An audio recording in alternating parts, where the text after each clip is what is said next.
नमस्ते बच्चों, my self Jaiswal sir.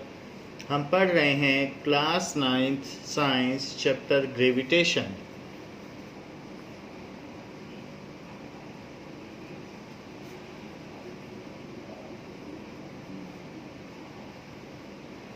Now what is gravitation? According to Newton, every object in universe attracts every other object with a certain force. That is called gravitation. That is the force acting between any two masses due to their mass. अगर ये m1 मास है और ये m2 मास है तो इनके बीच में इनके मास की वजह से भी एक अट्रैक्शन फोर्स लगता है, चार्जेस की वजह से लगता है। जैसे हमने देखा था कि इलेक्ट्रॉन एंड इलेक्ट्रॉन जो होते हैं सिमिलर चार्जेस रिपेल होते हैं और इलेक्ट्रॉन एंड प्रोटॉन अट्रैक्ट होते हैं। इसी तरीके से मैग्नेटिक फोर्स भी होता है, जैसे नॉर्थ पोल से रिपेल होता है but north pole south pole से अट्रैक्ट होता है। उसी तरीके से the force of attraction acting between any two objects, force of attraction acting between any two objects due to their mass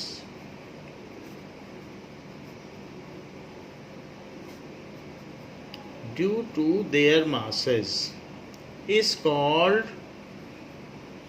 gravitational force. Gravitational force अलग अलग तरीके के फोर्सेस हैं, तो मास की वजह से लगा तो ग्रेविटेशनल फोर्स कहा जाएगा। जैसे कि अगर इलेक्ट्रॉन और प्रोटॉन के बीच में फोर्स लगा, इलेक्ट्रॉन और प्रोटॉन में, तो भी अट्रैक्शन होगा।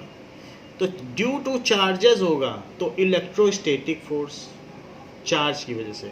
अगर मान लीजिए इनके बीच में अट्रैक्शन हो या रिपल्सन भी हो सकता है, अगर इलेक्ट्रॉन और इलेक्ट्रॉन हो, तो due to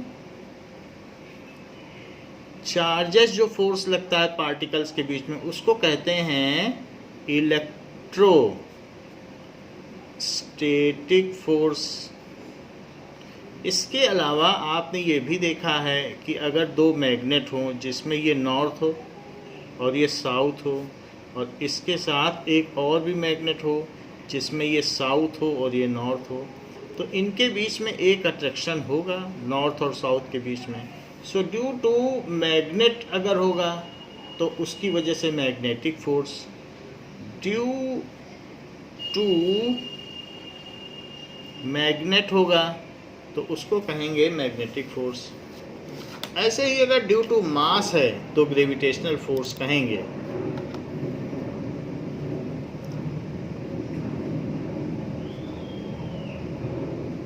force. So we see various kinds of forces. ये जो फोर्सेस होते हैं ये अट्रैक्ट भी हो सकते हैं, अट्रैक्टिव फोर्सेस, और रिपल्सिव भी। जैसे इलेक्ट्रॉन और इलेक्ट्रॉन के बीच में एक रिपल्सन होगा, ऐसे ही नॉर्थ और नॉर्थ आपस में रिपेल करेंगे और नॉर्थ पोल और साउथ पोल अट्रैक्ट करते हैं। So electrostatic force and magnetic forces are attractive as well as repulsive based on the polarity, कि उनकी क्या पोलरिटी है, कि सेम चार्जेस हैं कि अपोजिट चार्जेस हैं, कि सेम पोल हैं कि अपोजिट पोल हैं, उसके बेसिस पर है। लेकिन यहाँ ऐसा नहीं है। तो ये जो ग्रेविटेशनल फोर्स है, या फिर हम इसे ग्रेविटी भी कह सकते हैं, तो force acting between any two objects due to their mass is called gravitational force. It is always attractive. ये कभी रिपल्सिव नहीं हो सकता है। सन जो है वो अर्थ को दूर नहीं फेंक सकता, कभी वो अट्रैक्ट ही करेगा। It is always attractive in nature.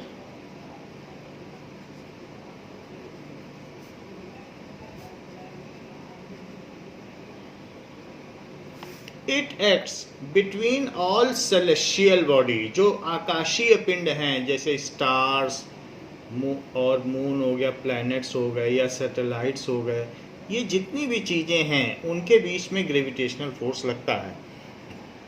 It acts between all celestial bodies. तो सभी सेलेस्टियल बॉडी के बीच लगेगा. So it acts between celestial bodies, यहाँ टी होगा, सेलेस्टियल बॉडीज और टेरेस्ट्रियल बॉडीज. जैसे हम लोग हैं, हम अर्थ पर हैं, तो यहाँ पर भी अगर एप्पल को छोड़ दो तो क्या होता है, एप्पल ग्राउंड की ओर गिरता है. तो अर्थ और हम भी अर्थ से अट्रैक्टेड रहते हैं ग्रेविटी की वजह से. तो सेलेस्टियल बॉडी के बीच में भी ग्रेविटेशनल फोर्स लगता है. जैसे स्टार्स, प्लैनेट्स, और प्लैनेट के चारों तरफ जो रोटेट करते हैं, दैट इज सैटेलाइट. जैसे मून एक सैटेलाइट है, तो उन सभी के बीच में ये ग्रेविटेशनल फोर्स लगता है. It also acts between all terrestrial bodies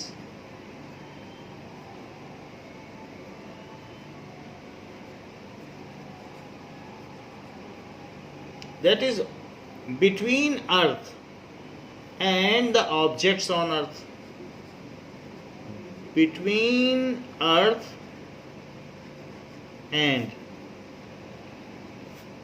objects on earth.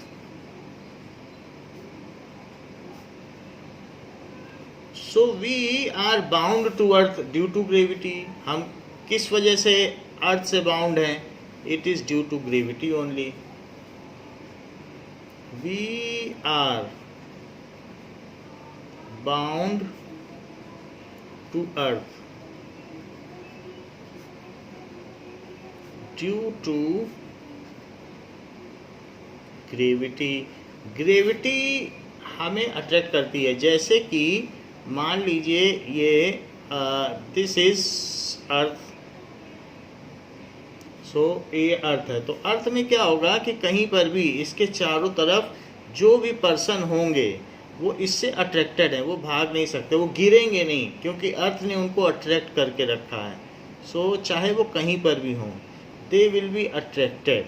तो इस तरीके से we are bound to earth. We are at the surface. अगर एक बॉल मान लिया जाए, सॉलिड बॉल अर्थ को, तो हम उसके चारों तरफ चल रहे हैं. So we are bound to earth. इसी तरीके से अगर इस पर कोई ट्री भी है अर्थ पर और उससे कोई एप्पल गिरता है, तो एप्पल भी नीचे गिरेगा. It is due to gravity. Apple falls down towards earth due to gravity. तो ये सारी चीज़ें हैं कि हम सबको भी ग्रेविटेशनल फोर्स अट्रैक्ट करता है. If bodies are large then the force of attraction is very large. And if bodies are small, then the force, gravitational force of attraction is small. जो कम मास है जिनका, उनके बीच में लेस फोर्स ऑफ अट्रैक्शन है. जैसे आपके 2 पेन टेबल पर रखे हैं, तो वो दोनों पेन 10-10 ग्राम के होंगे, तो क्या वो एक दूसरे की ओर अट्रैक्ट हो जाएंगे? नहीं हो पाएंगे, क्योंकि फ्रिक्शन बहुत ज़्यादा है. तो इस तरीके से अगर आप स्पेस में छोड़ देंगे तो अट्रैक्ट हो जाएंगे, तब तो वहाँ कोई फ्रिक्शन नहीं होता है. लेकिन यहाँ पर तो अर्थ में नहीं हो पाते हैं. तो फिर भी ये कहा जा सकता है, if bodies are large then the amount of gravitational force is large. If bodies are of heavier masses, ये सब मास पे डिपेंड करता है, then amount of gravitational force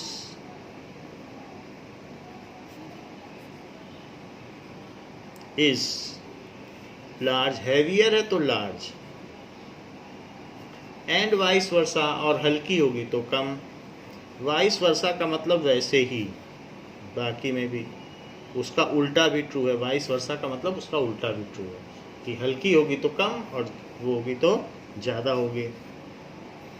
it is the gravity due to which earth attracts every object towards its surface. अगर आप multi storeyed building से कोई ऊपर से स्टोन फेंक दें तो वो अर्थ की ओर ही आएगा, क्योंकि ग्रेविटी की वजह से अर्थ सभी चीज़ों को अपनी ओर अट्रैक्ट करती है।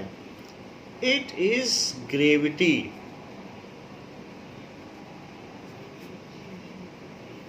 Due to which earth attracts every object towards it.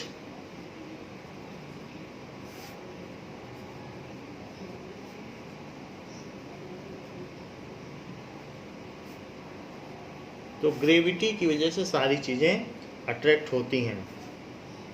It is gravity due to which it rains. पानी की बूंदें धरती पर क्यों आती हैं? ग्रेविटी की वजह से। It is gravity due to which water moves from mountain to sea. तो सब चीज़ें ग्रेविटी की वजह से ही हैं। हायर हाइट से धीरे धीरे वो लोअर हाइट की ओर पानी बहता चला जाता है। और रेन ड्रॉप भी, बारिश भी तो ग्रेविटी की वजह से होती है। Now Newton has observe it minutely that on what factor does the gravitational force depend. He has seen that if the distance, इनके बीच में ग्रेविटेशनल फोर्स है, ग्रेविटेशनल फोर्स को आप Fg कह सकते हैं। अगर इनके बीच की जो डिस्टेंस है वो इंक्रीज कर दी जाए तो उन्होंने ये देखा कि इनके बीच जो लगने वाला फोर्स है वो लेसर होगा। तो अब यहाँ पर जो भी फोर्स होगा, ग्रेविटेशनल फोर्स मान लीजिए Fg डैश मान लिया जाए। सो if the distance between two objects is increased, वही मास है m1 एंड m2, मास हमने नहीं बदला।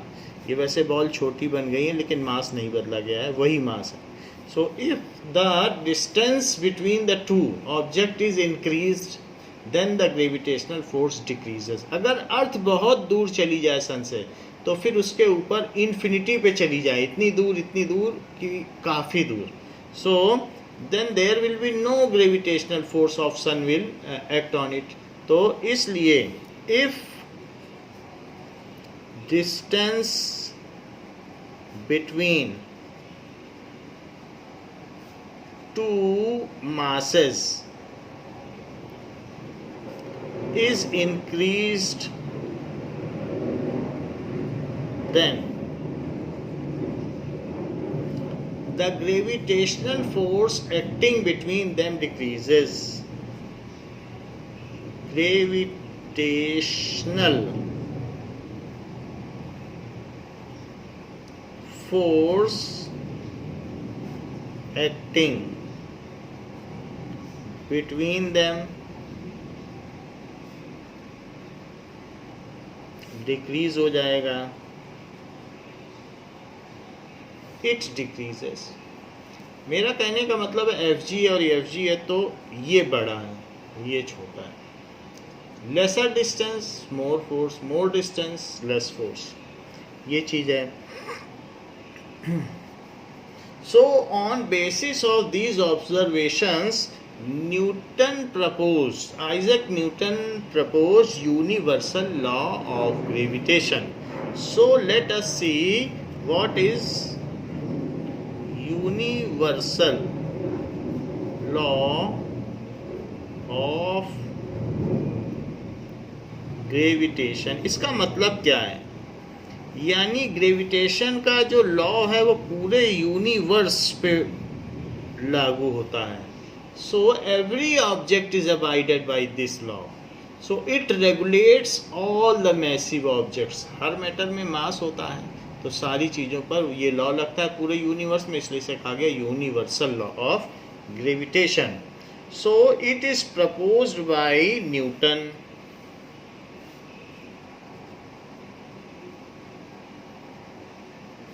What does this law states? That it is also known as Newton's law of gravitation. इसे ये भी कह सकते हो न्यूटन का दिया हुआ है तो Newton's law of gravitation. So it states that every body in the universe, every body in the universe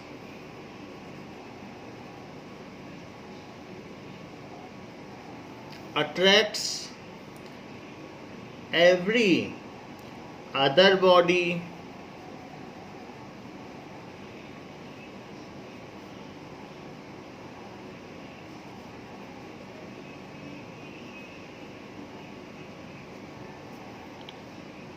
with a force which is directly proportional with a force which is directly proportional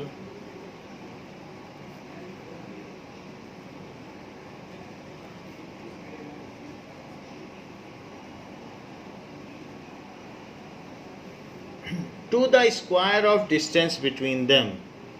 So which is directly proportional to product of their masses, to product of their masses.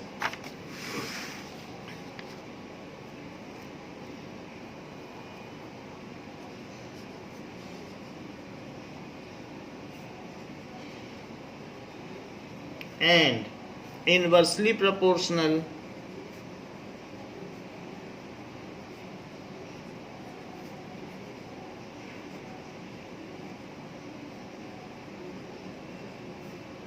to square of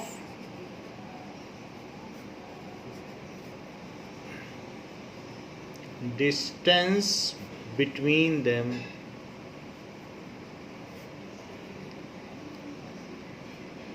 ये चीज कही गई है। इस law का मतलब क्या है? ये जो इन्होंने यूनिवर्सल लॉ दिया है, इसका मतलब है कि फोर्स ऑफ ग्रेविटेशन, अगर टू ऑब्जेक्ट्स हैं और उनका मास m1 एंड m2 है, तो इनके बीच में एक फोर्स लगेगा, फोर्स ऑफ ग्रेविटेशन। तो वो जो फोर्स होगा, it is proportional to product of their masses. अगर मासेस बढ़ा दोगे, डबल डबल कर दो दोनों को, तो या जितना भी करो बढ़ाते जाओ, तो फोर्स भी बढ़ जाएगा, क्योंकि ये डायरेक्टली प्रोपोर्शनल, ये बढ़ने से ये बढ़ जाएगा। जैसे हमने न्यूटन्स के सेकंड लॉ में देखा था कि rate of change of momentum is directly proportional to applied force, तो उसी तरीके से यहाँ पर भी है कि फोर्स ज़्यादा लगेगा तो मोमेंटम में भी ज़्यादा चेंज होगा। ऐसे ही यहाँ ज़्यादा मासेस होंगे तो उससे फोर्स ज़्यादा होगा, क्योंकि इसके बढ़ने से ही बढ़ेगा, डायरेक्टली प्रोपोर्शनल है। और ये भी बात कही गई कि इनके बीच की जो डिस्टेंस है, उस डिस्टेंस को अगर हम d से डिनोट करें, d से डिनोट कर लो, तो ये जो फोर्स है, it is inversely proportional to d square. इसका कहने का मतलब है कि अगर डिस्टेंस डबल कर दोगे तो फोर्स कम हो जाएगा, ये बढ़ाओगे तो ये कम हो जाएगा। डिस्टेंस डबल की तो उसका फिर स्क्वायर करो, तो जितना इसमें d बढ़ाने पर ये कम होगा इनवर्सली। अगर आप इसमें आप ये देख लीजिए कि डिनोमिनेटर बढ़ेगा तो अपने आप ये कम हो जाएगा। तो डिस्टेंस कम होगी तो फोर्स ज़्यादा होगा, और दूर हो गया, सन से अर्थ दूर हो गई तो कहाँ फोर्स लगेगा उस पर, अर्थ पे कुछ नहीं लगेगा। तो इसलिए यहाँ पर ये बात बताई गई कि the every body in the universe attracts every other body, every body in the universe attract every other body with a force which is directly proportional to product of their masses and inversely proportional to square of distance between them। इन दोनों को combine कर लिया जाए, combining, so F is proportional to m1 m2 और upon d square. जैसे कि हमने Newton के सेकंड लॉ ऑफ मोशन में देखा था कि k एक प्रोपोर्शनलिटी कांस्टेंट लगा दिया गया था, in the similar manner we can use a proportionality constant. यहाँ पर भी न्यूटन ने एक प्रोपोर्शनलिटी कांस्टेंट लगाया है। So F is equals to G m1 m2 by d square. अभी तक हमने जो भी फिजिक्स पढ़ी है 9th में, वो न्यूटन की थी। पहला चैप्टर मोशन पढ़ा, दूसरा force and laws of motion, और तीसरा ग्रेविटेशन पढ़ रहे हैं। ये सब न्यूटन का दिया हुआ है। So it is the force is equals to G, where G is the proportionality constant. Where G is, ये प्रोपोर्शनैलिटी को हटा के लगा गया है इसलिए इसको प्रोपोर्शनैलिटी कांस्टेंट कहेंगे। Proportionality constant and it is called universal gravitational constant, सार्वत्रिक गुरुत्वाकर्षण नियतांक। यूनिवर्सल ग्रेविटेशन, ये ग्रेविटी के लिए तो ग्रेविटेशनल कांस्टेंट।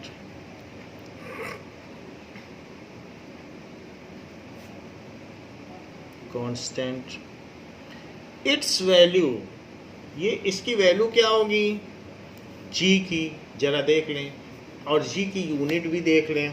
तो जी इज इक्वल्स टू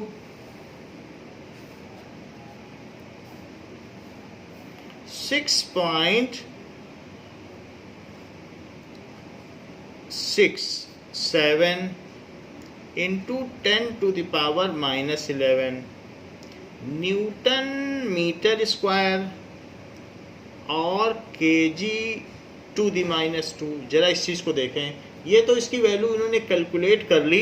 कैसे कैलकुलेट कर ली? तो how it has been calculated, इसके लिए इन्होंने क्या किया कि 1 kg मास लिया और 1 kg और मास लिया और उसके बीच का सेपरेशन 1 मीटर ले लिया और ये देखा कि जब ये 1 ले लोगे, ये 1 ले लोगे, ये 1 ले लोगे तो फोर्स कितना आया। तो फोर्स जो आया उसका फार्मूला क्या है, जी m1 m2 upon D square. यही तो यूनिवर्सल लॉ ऑफ ग्रेविटेशन है। तो इन्होंने देखा कि जी को जी ही रखने दिया और मास की जगह 1 into 1 ले लिया और उसके बीच की डिस्टेंस 1 है तो 1 ले लिया। और ये जो इनके बीच फोर्स है उसको स्प्रिंग बैलेंस से कैलकुलेट किया कि कितने से अट्रैक्ट हो रहे हैं।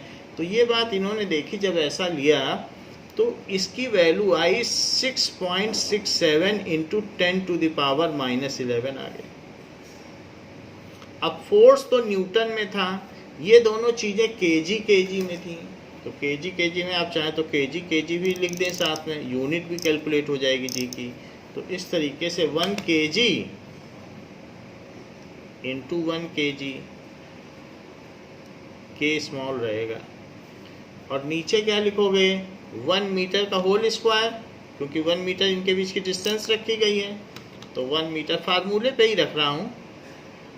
तो न्यूटन ने ये प्रैक्टिकल करके देखा कि अगर 1 kg की चीज़ रखी जाए 1 मीटर, तो वो सब यहाँ रख दिया, दोनों का मास और उनके बीच की डिस्टेंस। तो उन्होंने एक्सपीरियंस किया कि फोर्स क्या लग रहा है।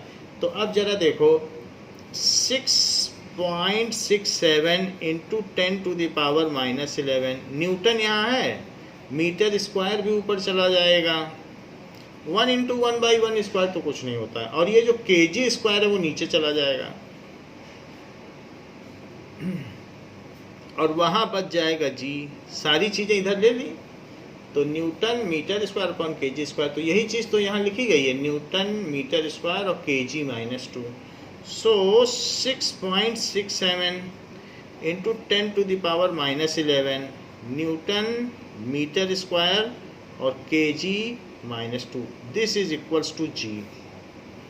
एक्चुअली ये काम कैवेंडिश ने किया था। So this was done by Cavendish. ये एक साइंटिस्ट से, तो साइंटिस्ट ने ये काम किया, कैलकुलेटेड वैल्यू ऑफ जी। तो जब इन्होंने कैलकुलेट कर ली तो उससे फिर पता चल गया, इन्होंने कहा कि yes, Newton's law of gravitation is very correct and it is authentic. ये देख लो, ये कैवेंडिश ने ऐसा एक्सपेरिमेंट लिया, 1 kg की दो चीज़ ली, उनके बीच में 1 मीटर का डिस्टेंस है, आप स्फीयर देख रहे हैं, और उसको माइन्यूटली ऑब्जर्व किया तो ये बात पाई कि उनके बीच क्या फोर्स लगता है। So this is done by Cavendish to determining the universal gravitational constant. इन्होंने जी की वैल्यू निकाली, 1 मार्क का क्वेश्चन आए तो लिख देना कि कैवेंडिश ने ही ये काम किया। ऐसा है इनका एक्सपेरिमेंट। अब देखें, So Cavendish has calculated value of G. So it is now confirmed that the Newton's law of gravitation is correct. तो जो न्यूटन्स लॉ ऑफ ग्रेविटेशन है आप इसे हाईलाइट कर दें, यही है न्यूटन्स, ये यूनिवर्सल लॉ ऑफ ग्रेविटेशन है, इसी पे पूरा चैप्टर चलेगा, सबसे इम्पॉर्टेंट लॉ है और यही पूरे चैप्टर में रहेगा, इसी पे सब काम करें. That the it can be said as that every body in universe attracts every other body with a force which is directly proportional to product of masses and inversely proportional to square of distance between them, where G is the proportionality constant. Now ये तो बात हो गई कि इनके बीच में force कैसे very करता है डिस्टेंस और मास के हिसाब से, और G की वैल्यू क्या है. Now the value of universal gravitational constant यानी G, the value of universal gravitational constant, जिसको सार्वत्रिक गुरुत्वाकर्षण नियतांक कहते हैं, gravitational constant does not depend on medium. दो बॉल को पानी में रख दो या हवा में रख दो, उससे उनके बीच लगने वाले फोर्स पे कोई फर्क नहीं पड़ेगा. So it does not depend on medium. Medium से कोई लेना देना नहीं, इसकी ये वैल्यू फिक्स्ड है. सो यूनिट ऑफ जी क्या है? Unit of ji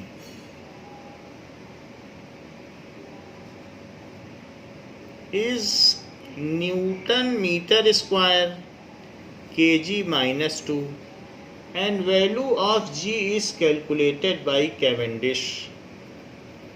value of G वैसे ही बहुत कम है, 1 kg की चीज़ पे कितना फोर्स लग रहा है चेक कर लो, पॉइंट लगा के 11 0 लगाओ, कितना कम है. 1 kg पे तो फोर्स ही नहीं इतना लगता है, इसीलिए तो चीज़ें अट्रैक्ट नहीं हो पाती. तो भाई 1 न्यूटन ही कितना कम होता है, वो ये तो 1 के आगे, पॉइंट के आगे 11 डेसिमल लगाओ, एक एप्पल उठाओ तो जो फोर्स लगता है वो 1 न्यूटन का होता है.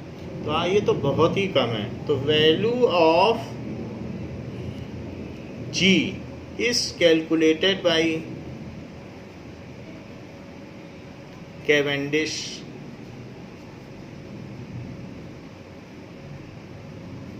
तो इसको कैवेंडिश ने कैलकुलेट कर लिया.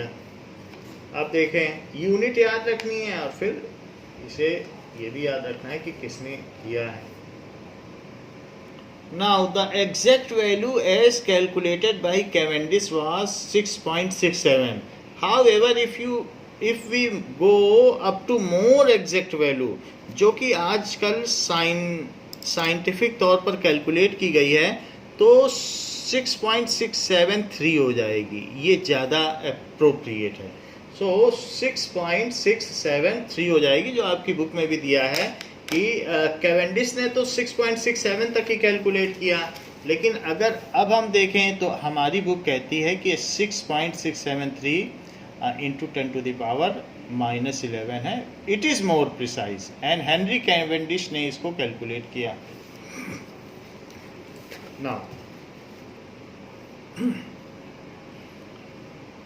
let us do example 10.1. 10.1 example says that the mass of earth is 6 into 10 to the power 24. तो अर्थ का मास दिया है, the mass of earth is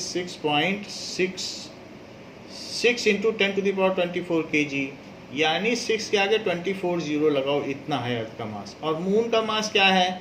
7.4 into 10 to the power 22, 100 गुना कम है, यानी वहाँ 24 है, यहाँ 22 है. If the distance between earth and moon is this, 3,84,000 kilometre है, that is 3.84 into 10 to the power 5 kilometre. इसको मीटर में बदला जाएगा. Calculate the force exerted by earth on moon. तो जो फोर्स अर्थ मून पे एग्जर्ट करेगी वही मून अर्थ पे एग्जर्ट करेगा So gravitational force is abided by action reaction force. It is abided by Newton's third law of motion.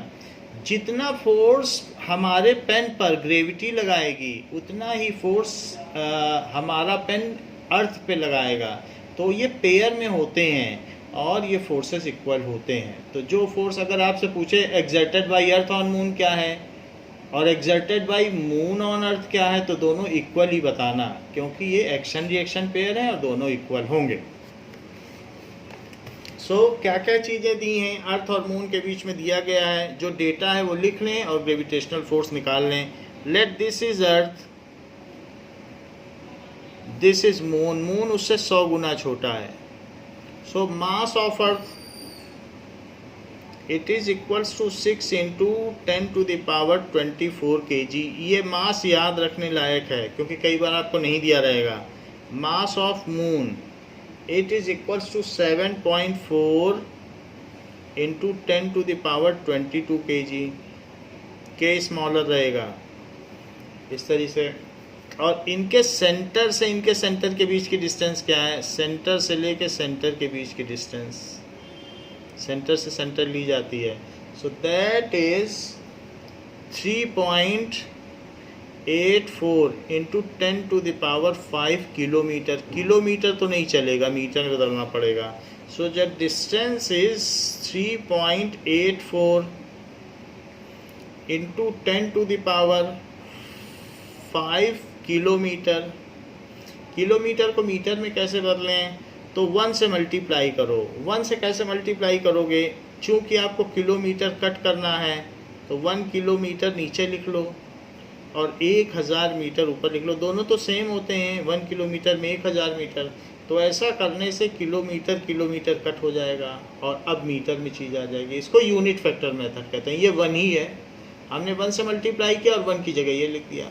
तो ऐसी चीज़ लिखो जिससे वो चीज़ कट हो जाए, दूसरी आ जाए, और उनको इक्वल लिखना। जो चीज़ ये है वो सेम होनी चाहिए। 1 किलोमीटर में 1000 मीटर होते हैं तो वो लिख दिया। अब इसको मल्टीप्लाई कर दो। So this comes as 3.84 into 10 to the power 5, और ये 10 टू द पावर 3 है तो 5 + 3 हो जाएगा। So 3.84 into 10 to the power 8 metre. So this is the distance between centre of earth to centre of moon. 3.84 into 10 to the power 8 metre हमने लिख लिया। अब सारी चीज़ें हमको पता है। Now by using universal law of gravitation, so using universal law of gravitation,